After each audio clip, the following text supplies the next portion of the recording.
Well, folks, welcome to another Friday fishing forecast. It's not Friday, though. It's Thursday. Because I'm going offshore fishing tomorrow on a charter with my buddy Ernie, his wife Katie, Chad. I don't know if there's anybody else going, but we're going offshore with Fish Hawk Charters. Pretty excited about it. We're going to run pretty far offshore, see what we can get some American red snapper, yellowtail snapper, mangroves, you know, all the other stuff offshore. So that will be a good video when we're done with it. I'm anxious to get out there. As you can see, I sold our boat. No, I didn't sell the boat. Not yet, at least. Not yet, at least. We might be selling it, but it will be a little bit. We're working on some things, hopefully in the very near future with Sunray Marine, which is a great sponsor, and I want to take the time out to say thank you to everybody that came out to the get-together. It was a huge success. We're going to do it every quarter. We probably had close to about 150 people that actually showed up, so that was a lot of fun. I got to meet some really cool people, some new people, some old fans came by, so it was kind of a mixture of both, so it was really cool. We really enjoyed having everybody out there, and like I said, we're going to try to do this on a quarterly basis. Do some things differently. I think next time we're going to actually have a cornhole tournament to where you can win some prizes and things like that. Just keep it fun and fresh, and just it's just a way of us saying thank you and getting together with all of our fans and friends and things like that. So anyway, I'm going to talk about the Friday fishing forecast. Looks like it's going to be a pretty weekend. But I've been beating this up for quite a bit. I want to talk about this whole red tide thing, and I know it's being beat to death, and you know, people blaming politicians, blaming this person, blaming that person, and I get it. Trust me, I get it. Yes, there's been politicians involved, and I get it. I get the blaming of those, but to be completely honest, the DEP is the one that's really in deep with this whole thing. They've been in control of this land for more than 20 years.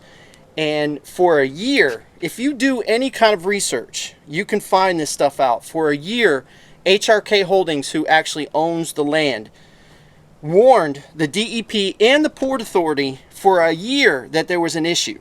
A year. And I know in my past videos I have talked about HRK Holdings, but the more I've kind of delved into this and looked into this, because I like to make sure that I am educated before I start talking about anything that could make me look like a fool. And if there's something that I say that may not be true, which I'm hoping is not, because like I said, I do a lot of my research and investigations into this before I ever say anything about it. But the DEP has been in control of this for a long time. Matter of fact, it was I think it was 2007. There was a sinkhole at one of Mosaic's gyp stacks in Mulberry, and it leaked into the groundwater. Well, it was kept under wraps with the DEP. It was kept under wraps. Even the governor didn't know about it. He didn't find out about it until he saw it in the news. So, you know, and people are saying, well, Mosaic is part of this whole Piney Point. Mosaic has never had anything to do with the Piney Point deal. They actually try to come in and buy the water and bring it over to Mulberry to use to be able to clean their equipment and things like that. So Mosaic has nothing to do with this. Politicians, in the most part, don't have much to do with this because it's been a 20-plus year deal with the DEP. Now, the head of the DEP, which was still the head of the DEP back when that whole fiasco happened in Polk County, was in charge as this whole Piney Point deal went down. Well, he just resigned on May 28th. I don't know the reasons why he resigned on May 28th, but I just kind of find it funny before this whole thing absolutely just blew up. So I kind of find it funny that he resigned.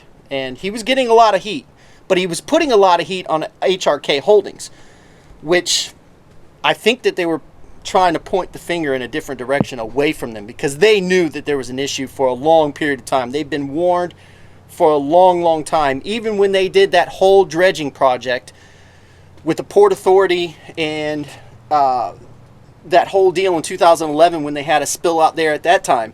Well, guess what? The DEP, the Port Authority, the DEP, they did not pull the proper insurance to do that whole dredging project. And all that dredge and sludge and everything else went into that gypsum stack.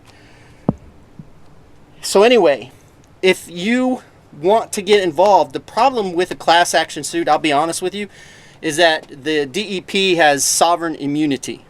So what that means is if you want to go and have a class action suit against the DEP, when you go to sue them, guess how much you can get from them?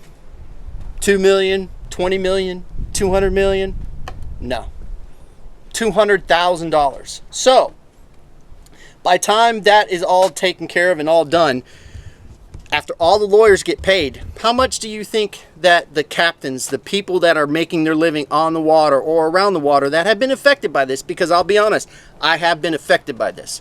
My business, Tampa Bay Fishing Channel, has been affected by this because people aren't going out and fishing. So they're not buying fishing tackle.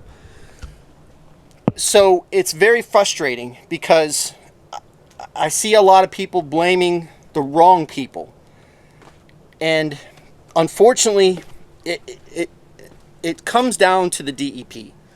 And what we need to do is we need to make our voices stronger and get it out there that we cannot continue to let this happen.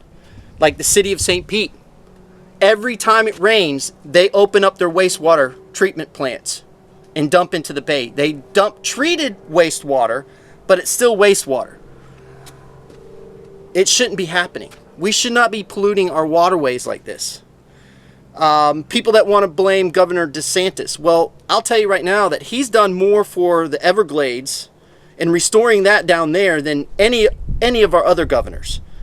So he's restoring that, trying to get the natural flow back there. So to try to blame Governor DeSantis, he actually put in to have them close Piney Point down completely. Get it, take care of it, get it done, close it down, everything. So, like I said, you can't really go and blame the politicians. There have been some involved in the past, probably, but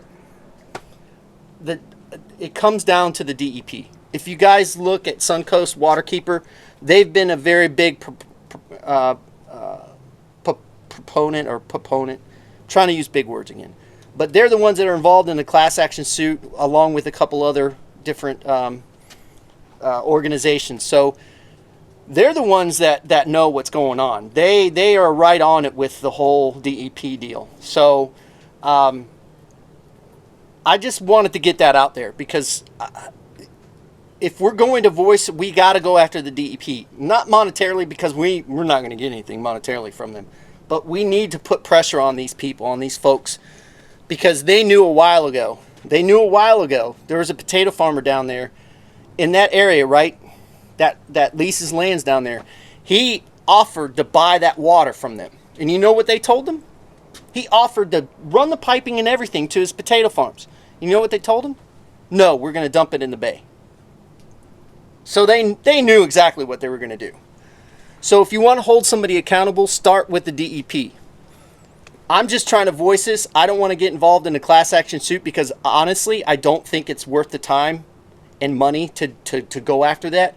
I think we need to make it known. We need to stand up. We need our voices heard. And we need some of these organizations to get more involved.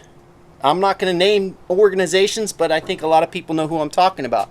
So we need to get those people involved. We need to get all of us captains. We're saying it, but I can guarantee you that when this all goes away, because it's going to, it will quiet down and nobody will be saying anything. But I think hopefully this is a lesson learned, and we all, including myself, continue to make our voices heard. I, as you know, want to give you a good outlook on everything, because that's who I am. I don't try to be negative about things, and I know that eventually everything will come back. As I'm sitting here, as I'm talking to you, I have watched probably 30 tarpon roll. I'm watching a manatee swim by right now. So it's not all death and despair. Yes, there's a lot of fish that have died. It sucks. But at the same time, we need to keep it going after this kind of quells itself. Keep it going. But again, look at the DEP. Don't blame politicians. Don't blame. There is money being transferred from hand to hand. Don't doubt me on that. But I can say this, that we just need to keep our voices heard. Okay? So now, let's get into a little bit more positive. Let's go ahead and start talking about the Friday fishing forecast. Okay, folks, here's the tides and salooners for this weekend. On Saturday, we have a high tide at 7:44 a.m. at a 1.92 foot. Then we have a low tide at 2:20 p.m. at a 0.67 foot. Then we have a high tide at 8:18 p.m. at a 1.52 foot. On Sunday, we have a high tide at 8:23 a.m. at a 2.13 foot. Then we have a low tide at 3:40 p.m. at a 0.40 foot. And then we have a high tide at 10:06 p.m. at a 1.38 foot. Now let's go ahead and start talking about the salooners that we have for this weekend. On Saturday, we have a major feeding time from 6:29 a.m. to 8:29 a.m. And then we have a minor feeding time at 1:29 p.m. to 2:29 p.m. And then we have another major at 6:54 p.m. to 8:54 p.m. On Sunday, we have a major feeding time from 7:19 a.m. to 9:19 a.m. And then we have a minor from 2:33 p.m. to 3:33 p.m. So folks, that is the tides and salooners. The weather looks really good, just your typical afternoon thunderstorm, so kind of watch out for that. Again, look at the red tide map. Make sure that you get an idea of where this stuff is, and then that flow map that I showed you during that conversation that I just had, that's another good way of detecting where that bad water is moving to. So as you saw, a lot of that bad water is actually on the St. Pete side, and they're getting hit really hard with a lot of dead fish. So just kind of use those as tools. Unfortunately, you're going to have to, because it's just what it is right now. But if you can find clean water, you're going to find fish, as a lot of my captain friends are doing right now. They're finding clean water, they're finding fish, they're finding redfish, they're finding snook. So if you take the time to find clean water, you will find fish. I promise you that. Sorry for the long rant. I apologize, but I think I just felt that I needed to get it out there. I just needed to kind of give you an idea of what I'm seeing, what I'm feeling. And so again, look at the DEP. Look at the DEP. So fish more, catch more, and we'll see you on the flip side.